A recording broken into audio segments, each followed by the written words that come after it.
evento, no solamente por la importancia y la calidad de los participantes, sino también por la relevancia, quizá fundamentalmente por la relevancia del pensamiento de Bachelard, que sin duda marcó y ha seguido incidiendo una y otra vez sobre una enorme vastedad de los registros del conocimiento contemporáneo. Difícil aquilatar el impacto del pensamiento de Bachelard a lo largo de los últimos 40 años en la escena del pensamiento contemporáneo, cuando menos en este país. El pensamiento de Bachelard alcanza distintas fases y distintos ámbitos de repercusión. Es claro que en un primer momento la relevancia del pensamiento de Bachelard impacta fuertemente la reflexión de la historia de la ciencia y en particular de los aspectos filosóficos inherentes a la perspectiva de las distintas modalidades de esta historia de la ciencia. Se enfrenta, por supuesto, a todo un conjunto de perspectivas que emanan de la pretensión de una epistemología positiva,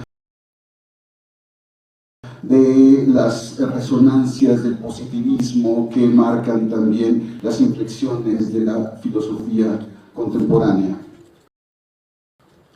La visión de Bachelard confronta de manera tácita, a veces de manera implícita, todo un conjunto de perspectivas que habían planteado ya una aproximación epistemológica de base esencialmente lógica y que habían derivado de las reflexiones del Círculo de Viena para transitar por la filosofía anglosajona y marcar las orientaciones sobre las nociones de conocimiento y las nociones de ciencia. Pero no es solo ese ámbito en el que el pensamiento de Bachelard alcanza una extraordinaria fuerza de confrontación. En realidad podemos pensar que Gaston Bachelard, la filosofía de Gaston Bachelard, es una filosofía permanentemente liminar, es decir, está siempre en una confrontación permanente, en este juego de intersticios. Es efectivamente una reflexión de historia de la ciencia, pero no se pliega a las condiciones y a los marcos de la historia canónica de las ciencias. Es, por supuesto, también una reflexión filosófica que es ajena a este extraño destino de la filosofía, que es permanecer acantonada, confinada dentro de los márgenes de la discusión de la filosofía con su propia historia. Se ha dicho una y otra vez que ser filósofo es estrictamente discutir con otros filósofos, discutir en el marco cerrado de la historia de la propia filosofía. Bachelard, de alguna manera, plantea una exigencia inédita en ese sentido, en el sentido en que su pensamiento es exorbitante con respecto a este dictum filosófico, es decir, es discutir la filosofía desde algo extrínseco a la filosofía misma, es discutir la historia de la filosofía desde otras condiciones de la historia, es discutir el pensamiento filosófico desde otros marcos y conformando otro horizonte problemático. Al mismo tiempo, el pensamiento de Bachelard se encuentra en una extraña confluencia que compromete distintas facetas de la subjetividad y distintas modalidades de la comprensión del conocimiento y las formas específicas de desarrollo y formulación del proceso de conceptualización por la conciencia. aparece, por supuesto, el pensamiento de Bachelard al mismo tiempo en el marco del pensamiento psicoanalítico y extraño o en los márgenes del pensamiento psicoanalítico,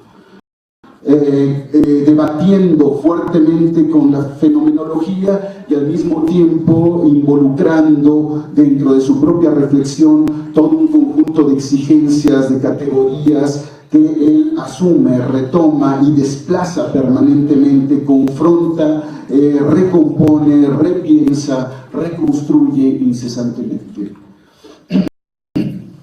El pensamiento de Bachelard no puede en ningún momento identificarse de manera mecánica, ni con un psicoanálisis tal y como lo conocimos a partir de Freud o a partir de Jung, ni, por supuesto, tal y como reaparece después en el marco de Lacan. Tampoco podemos recomponer su perspectiva filosófica para enmarcarla en los límites de la fenomenología francesa, debatiendo tácitamente a veces de manera casi explícita con las perspectivas de Sartre, de Merleau-Ponty, etcétera, permanentemente marcando una confrontación que lo lleva sobre todo a enfrentar aquellos elementos fundamentales del pensamiento de Husserl, ¿no?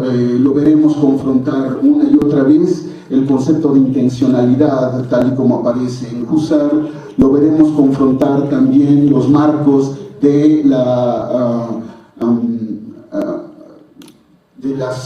los conceptos metodológicos, llamados metodológicos, de la fenomenología como el concepto de epogé, al cual apunta y desplaza permanentemente, confronta incesantemente, y al mismo tiempo, de una u otra manera, también confrontar toda aquella visión husserliana desarrollada a partir de las meditaciones cartesianas, que es el trabajo sobre intersubjetividad y sobre todo el concepto husserliano de Lebenswelt, de mundo de vida, al cual incesantemente también confronta tácitamente. Evidentemente, todas estas confrontaciones dan al pensamiento filosófico de Bachelard, ¿no?, una fuerza particular, esta fuerza que proviene precisamente de su extrañamiento incesante con respecto de los marcos canónicos de cada una de estas perspectivas. Sin duda, la perspectiva de Bachelard sería simplemente parcial, incompleta, si no aludiéramos directamente a otras confrontaciones. Estas otras confrontaciones que de alguna manera marcan una posición también extraña del pensamiento de Bachelard y tiene que ver con su acercamiento al mundo poético. El texto de Bachelard, los textos sobre la poética bachelardiana, todo el repertorio complejo de la poética bachelardiana, aparece de una manera también extrañamente contemporánea y al mismo tiempo extemporánea de los grandes debates de la crítica literaria francesa. Por supuesto, ajeno y no a las polémicas incitadas por Jean-Paul Sartre con el gran trabajo siempre confrontador, siempre equívoco y polémico de qué es la literatura, con la que Sartre señala un punto de inflexión radical de la crítica literaria francesa y que de alguna manera se añade a las contribuciones de Maurice Blanchot y de lo que más tarde se desarrollará en el marco del estructuralismo literario. Bachelard, por supuesto, confrontado con una tarea fundamental, que es la elucidación de una imagen poética que no puede ser en ningún momento referida estrictamente a un marco estrictamente perceptual y que obliga a una reformulación radical de un imaginario que va más allá de los marcos del imaginario fenomenológico. Bien, todas estas facetas encontradas, complejas, cambiantes del pensamiento de Bachelard, ¿no?, hacen de su propuesta siempre un desafío permanentemente obligando al lector o a quien quiere comprender a Bachelard a situarse en otro lado, en un otro lado que es en realidad permanentemente una incitación a la reflexión y a la construcción, reconstrucción, reimaginación del proceso de construcción conceptual. Quizá un punto que fue una y otra vez subrayado y celebrado en el pensamiento de Bachelard es el énfasis sobre la discontinuidad de la historia en el proceso de desarrollo científico, de la conceptualización científica. Esto que apareció cifrado, si se quiere, ¿no?, bajo un concepto popularizado en México fuertemente por la visión althuseriana y que difícilmente, podríamos decir, hace plena justicia al pensamiento y a la fuerza específica del pensamiento de Bachelard, ¿no?, que es el de ruptura epistemológica, la idea de que evidentemente la historia de la ciencia no es la historia de un progreso, no es la historia de una evolución tersa, de una transformación sucesiva, de un conjunto de matices que se van añadiendo para hacer cada una de las distintas fases de la historia de la ciencia un pensamiento más adecuado, más fino, etcétera, sino la idea claramente enfatizada por Bachelard de momentos cardinales, momentos de catástrofe en la historia de la construcción de las disciplinas. Y en el caso específico de la física y de la química, que son quizá sus referencias originarias fundamentales, este punto de catástrofe, este modo catastrófico de replantear y de introducir condiciones y presupuestos filosóficos específicos y al mismo tiempo irrecuperables para una historia de la ciencia definida como continuidad, es la aparición del pensamiento matemático. El pensamiento matemático aparece en la física y en la química no simplemente como un modo de cifrar, no es simplemente un modo de revestir los conceptos de la física, no es solamente un modo particular de impregnar, ordenar o sistematizar los conceptos de la física o de la química, sino que la matemática tiene otra fuerza específica. Esta fuerza específica es de creación conceptual. Es decir, la matemática irrumpe, transforma el modo de conceptualizar, transforma las exigencias y las determinaciones, transforma los marcos de ordenamiento, transforma las existencias y las formas de conceptualización dentro de las ciencias físicas. La matemática no es entonces simplemente un modo de adhesión de una disciplina extrínseca, las matemáticas a la física o a la química, sino es en realidad una forma en que las matemáticas trabajan adentro, en el seno mismo del modo de conceptualización de la física y de la química para transfigurar radicalmente su modo de organización, su forma de argumentación, su modo de presentación de las evidencias, su modo de construcción también de la experiencia como tal.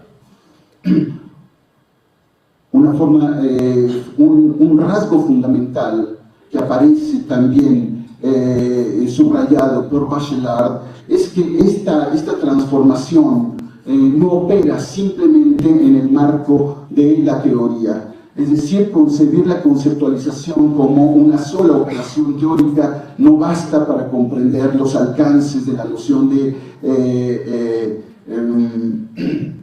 conceptualización, sino que la conceptualización tiene que necesariamente estar llevada al ámbito de la construcción específica de lo visible, a la construcción específica de lo objeto. El objeto no es aquello que se presenta a la percepción.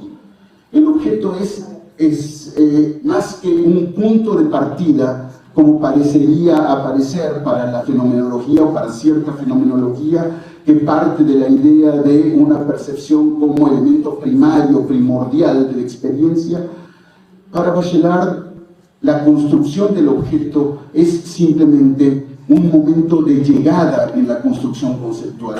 Es el desenlace del trabajo de conceptualización que hace entonces aparecer el objeto. Esto habla de un modo fundamentalmente distinto de concebir la conceptualización. La conceptualización es en principio y sobre todo un trabajo constructivo, pero es un trabajo constructivo que involucra algo mucho más, algo que desborda ampliamente todos los mecanismos de una intencionalidad inmediata, es decir, de una intencionalidad sustentada sobre una intuición a la manera de Bergson o una intencionalidad en el sentido de la fenomenología. El trabajo de conceptualización remite entonces a algo particularmente importante. El objeto es algo extraño a su propia figuración, es algo extraño a la figura. El objeto no es lo que vemos, ¿no?, sino lo que construye el trabajo de conceptualización. Y este trabajo de conceptualización en realidad tampoco surge de las capacidades simplemente autónomas del proceso de construcción conceptual, sino que involucra un modo particular de constitución de los márgenes y de las condiciones de esta conceptualización. Cuando yo veo una silla, ¿cuál es el rasgo fundamental que hace que esto pueda conducirme a un conocimiento objetivo? En realidad es el marco previo, el marco en el cual inscribo el proceso complejo de construcción conceptual y que me hace ver en esa silla algo que es extraño a su composición figurativa. Esta idea involucra también ya una especie de historicidad inherente al trabajo de conceptualización. Hay una especie de recapitulación, construcción, síntesis permanente del trabajo del marco conceptual que antecede, que anticipa y determina el proceso de construcción, y al mismo tiempo, ¿no?, esta síntesis es al mismo tiempo realización plena del proceso de construcción y al mismo tiempo la experiencia plena de su historicidad. Esta idea de conceptualización, por supuesto, confronta radicalmente los marcos tanto del psicoanálisis canónico como de la fenomenología canónica, ¿no? Este trabajo también involucra necesariamente algo que entra también en una radical polémica con los marcos del racionalismo canónico. Es decir, la manera de encarar estas formas de conceptualización por Bachelard lo situarán directamente en una polémica también a veces subterránea y a veces no tanto, con las perspectivas de un racionalismo universalista de corte kantiano. Contra Kant, ¿no?, Bachelard sostendrá la idea de racionalismos regionales, ¿no? No un racionalismo a priori articulador, unificante de toda la reflexión, no un racionalismo que se constituye ya en una especie de sustrato y fundamento de todo trabajo de la razón y que de alguna manera da su marco y su sustento de validez a toda la razón, sino la idea de que el racionalismo en realidad deriva y enmarca este proceso de construcción de categorías. La idea de los racionalismos regionales, por supuesto, presupone una idea de racionalismo fundamental, y esta idea de racionalismo está fuertemente impregnada de un conocimiento fundamental de la axiomática matemática. En principio, un racionalismo involucra un trabajo sistemático, una articulación, una relacionalidad entre los distintos conceptos relevantes para la construcción de este sistema. Al mismo tiempo, exige algo que podríamos claramente remitir a la exigencia de la consistencia matemática, que es el tema de la economía en la organización específica de estos conceptos. Es decir, esta exigencia de rigor, de economía, de un marco restringido y claramente articulado y operativo de los conceptos, es esta calidad específica también de este racionalismo. Y el racionalismo también se constituye por una especie de clausura, una clausura que habrá que señalar con cuidado, una clausura en el sentido de que el racionalismo no puede apelar para la construcción de sus propios procesos explicativos a elementos extrínsecos a su propia racionalidad.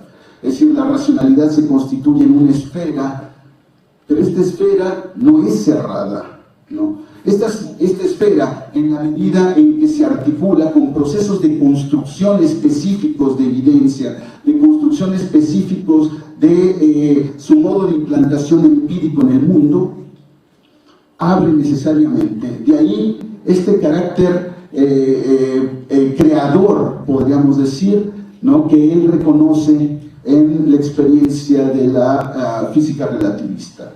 La física relativista quebranta, conmueve, produce necesariamente esta exigencia de construcción de un nuevo objeto absolutamente inexistente y que de alguna manera es extraño a todos los mecanismos de observación. En realidad, es claro que para Bachelard el tema del objeto, el tema de la evidencia empírica no puede estar referido a las condiciones, podemos decir, meramente intuitivas e inmediatas de la observación.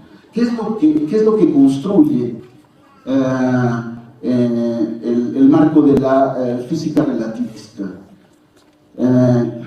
Bachelard subraya que uno de los elementos fundamentales de la revolución relativista, ¿no?, está cifrado en una pregunta fundamental, la pregunta sobre los presupuestos espaciotemporales del concepto de simultaneidad.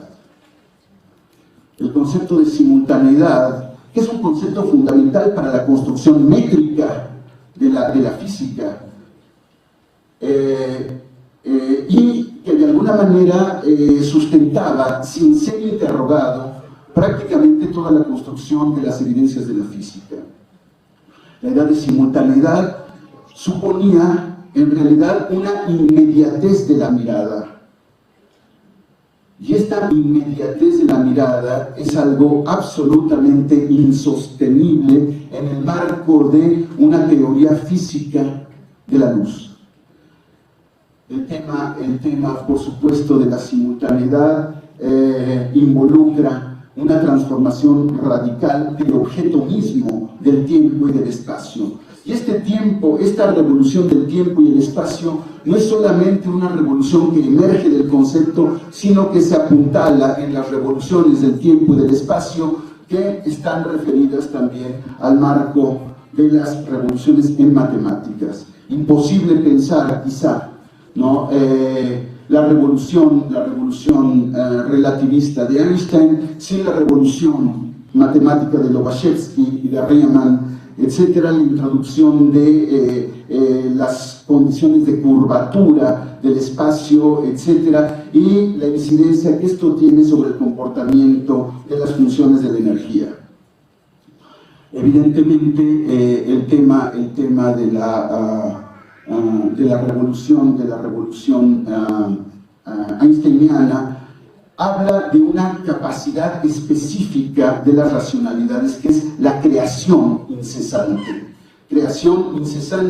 y creación permanente de estos elementos y de estos objetos, pero al mismo tiempo involucra una permanente interrogación sobre los fundamentos. No solamente el tema kantiano estará interrogado en el ámbito de las racionalidades, sino en muchos otros. Bachelard va a introducir un cuestionamiento crucial en la noción de causalidad, por ejemplo, ¿no?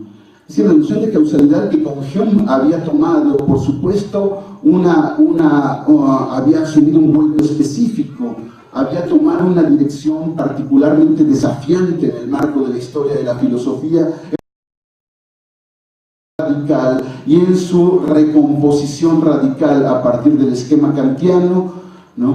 Para nuevamente reconducir a un modo de reflexión referido a la física. La noción de causalidad aparece plenamente significativa en el marco de la física contemporánea, cuando esta causalidad deja de ser simplemente el resultado de un testimonio perceptual, de una corroboración de la mirada y de los hábitos, de una referencia al sentido común, de concomitancia de los fenómenos, para llevar al tema de la serialidad y la funcionalidad matemática.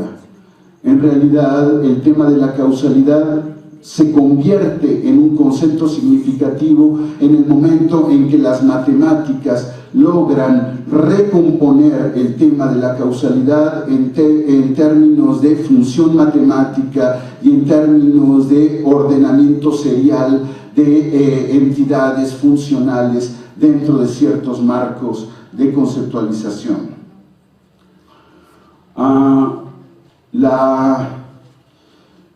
La visión de Bachelard interrogará una y otra de las fases del pensamiento filosófico.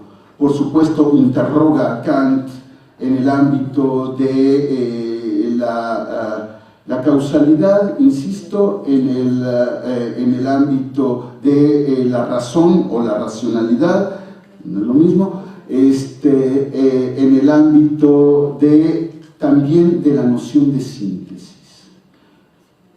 Una noción cardinal, la noción de síntesis, cardinal para la historia de la comprensión de nuestra tarea, de nuestra forma particular de aprehensión del mundo y de construcción de inteligibilidad. La idea de la síntesis es la clave de toda inteligibilidad posible. De ahí la insistencia de Bachelard en el tema de la síntesis y en el tema problemático, enigmático de la síntesis. Pero no solamente es esta confrontación con Husserl, con Kant, sino también con otras herencias filosóficas. Estas otras herencias filosóficas es, por ejemplo, el tema de la comprensión de la sustancia, ¿no? El tema de la unidad de la sustancia y de lo nouménico de esta referencia primordial a la sustancia. Esta herencia de la sustancia que proviene del racionalismo y que encuentra, por supuesto, en Descartes, en Leibniz y Spinoza, ¿no? Todo un conjunto de matices y de debates que la ponen en el centro de la reflexión filosófica. Una sola sustancia, el universo es una sola sustancia y de alguna manera es una multiplicación permanente de facetas, de transformaciones de esa sustancia, ¿o no? ¿No? O se trata de una pluralidad de las sustancias. Lo nouménico de Kant, es decir, la cosa en sí kantiana, ¿no? ¿En realidad está referida a esta sustancia o no? Aquí las respuestas de Bachelard son permanentemente iluminadoras, en el sentido de que la sustancia revela permanentemente a la percepción, si bien revela a la percepción una unidad, ¿no?, a partir del trabajo de la conceptualización revela una recomposición, un ordenamiento que está debajo. Detrás de una sustancia, detrás de la pureza de una sustancia, nosotros reconocemos ordenamientos moleculares. Y detrás de los ordenamientos moleculares reconocemos ordenamientos atómicos. Y detrás de los ordenamientos atómicos reconocemos, ¿no?, subpartículas y composición de subpartículas. ¿Dónde comienza y dónde termina la sustancia? ¿Dónde comienza y cuál es el punto fundamental de unidad de la sustancia? Evidentemente, la respuesta de Bachelard es: detrás de cada aparente condicionamiento unitario de la sustancia hay una pluralidad articulada de sustancias. Y hay un vuelco más. La sustancia no es otra cosa que energía. Hay un vuelco de Bachelard hacia el energetismo que no es extraño a su filiación schopenhaueriana, ¿no? Y hay una frase que muy bien podríamos prácticamente reconocer directamente de Schopenhauer, que es: la cosa en sí en realidad no es sino la energía, ¿no? Esta idea es absolutamente al mismo tiempo fundamental y al mismo tiempo capaz de trastocar prácticamente todo un vasto ámbito de reflexiones, porque ya no es solamente esta especie de impulso primordial schopenhaueriano, sino que la energía es ya claramente referida al marco de comprensión de la física contemporánea. De ahí el extraño digamos, esta recuperación fundamental que hace Bachelard de esta tradición energetista que emana de las revoluciones de Helmholtz, etcétera, en el siglo XIX, y que de alguna manera transita a través de las aportaciones de Mach hasta constituirse en una referencia fundamental del pensamiento científico contemporáneo. El energetismo, tal y como es subrayado por Bachelard, en realidad constituye quizá una síntesis compleja, importante, de una enorme trayectoria de reflexión. Sin embargo, quizá para nosotros, para las ciencias sociales, una de las grandes transformaciones o las grandes interrogantes, de las grandes reconstituciones conceptuales que incita la reflexión bachelardiana, tiene que ver con su intervención en el debate sobre cuantificación. El tema de la cuantificación es no solamente fundamental en el marco de las ciencias físicas, fisicoquímicas. La interrogación sobre la cuantificación aparece en realidad decisivo para las ciencias sociales. Una y otra vez, ¿no?, esta idea de la cuantificación desde Bergson aparece confrontada con la idea de la cualidad. Cantidad y cualidad aparecen como elementos fundamentales. El tema de la calidad aparece claramente referido en Bergson al tema de la intuición y al tema particular de la necesidad de una separación radical entre cuantificación y calidad, que involucra estrictamente modalidades diferenciadas de comprensión y de construcción conceptual. Un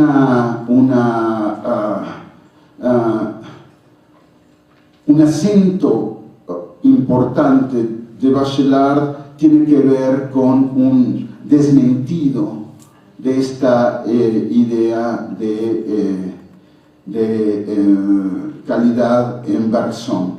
Recordemos que la idea de calidad en Bergson está también sosteniendo una otra idea, la idea de continuidad y de duración, de lo imposible de segmentar, ¿no? De aquello que no puede tener identidad salvo en su imposibilidad de ser segmentado, y que Bergson atribuye, calidad que Bergson atribuye a la duración. En realidad la calidad aparece entonces referida a esta idea de lo no cuantificable, de lo imposible de segmentar, de lo imposible de reconocer, por lo tanto, en sus relaciones constitutivas y en sus estructuras relacionales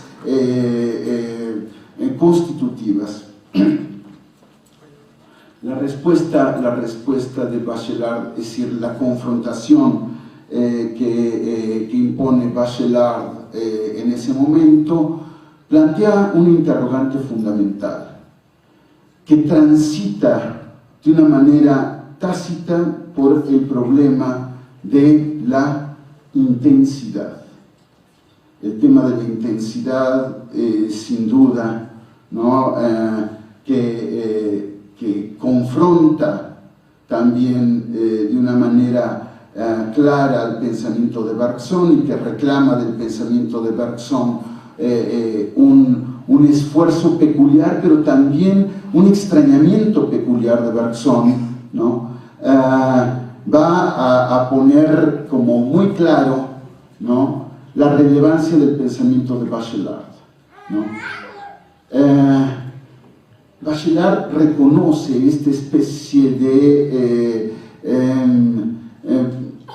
podemos decir, articulación constitutiva entre aquellos elementos que aparecen definidos como una pura calidad y elementos que pueden ser llevados a una comprensión estrictamente formalizada y ordenada matemáticamente.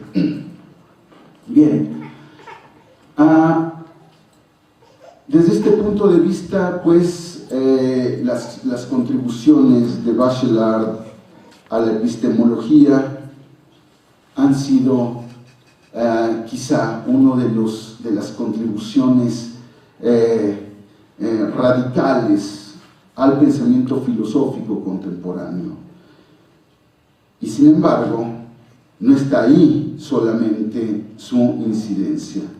Simplemente para marcar, porque ya estoy sobre el tiempo, para marcar la relevancia que ha tenido el pensamiento de Bachelard, permítasenos simplemente aludir a la iluminación que ha permitido el pensamiento de Bachelard sobre las trayectorias de la lingüística contemporánea, que a partir del pensamiento de Bachelard se reconocen en su discontinuidad, y no solamente en su discontinuidad, sino en la transformación fundamental de sus propios objetos de transformación, de sus propios objetos de comprensión. Y lo mismo ocurre con la sociología, es decir, esta afirmación de la discontinuidad, esta interrogación sobre la causalidad, este modo de interrogar la construcción de conceptos y la relación entre el acontecer y la universalidad de los conceptos,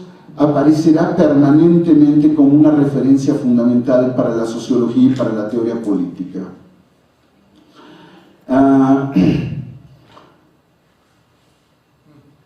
Pero el impacto de Bachelard, y aquí voy a hacer una breve nota antropológica, no simplemente es impactada por sus construcciones epistemológicas, también por su trabajo poético. Habrá que pensar que toda la conceptualización contemporánea del imaginario, ¿no?, desde las visiones de Mircea Eliade hasta las propuestas contemporáneas de Gilbert Durand, están impregnadas de la mirada bachelardiana. Serían impensables sin la reflexión sobre la noción de imagen de Bachelard, sobre su reflexión sobre la ensoñación y sobre los sueños, que es evidentemente una fuente fundamental para el trabajo de lo imaginario en antropología y para la comprensión del mito. Evidentemente, ¿no?, estamos pues ante otras facetas del pensamiento de Bachelard que sospecho que en este seminario se explorarán ampliamente en otras intervenciones. Como ustedes ven, el pensamiento de Bachelard ha producido este extraordinario impacto duradero sobre la reflexión. Y sin embargo, la aparición de Bachelard está marcada siempre por un conjunto de, a veces, aparentes olvidos. Quizá habrá que celebrar que este trabajo, este seminario, en realidad vuelva a traer la presencia de Bachelard en toda su fuerza y toda su actualidad al pensamiento social, al pensamiento filosófico y a la reflexión epistemológica contemporánea. Muchas gracias.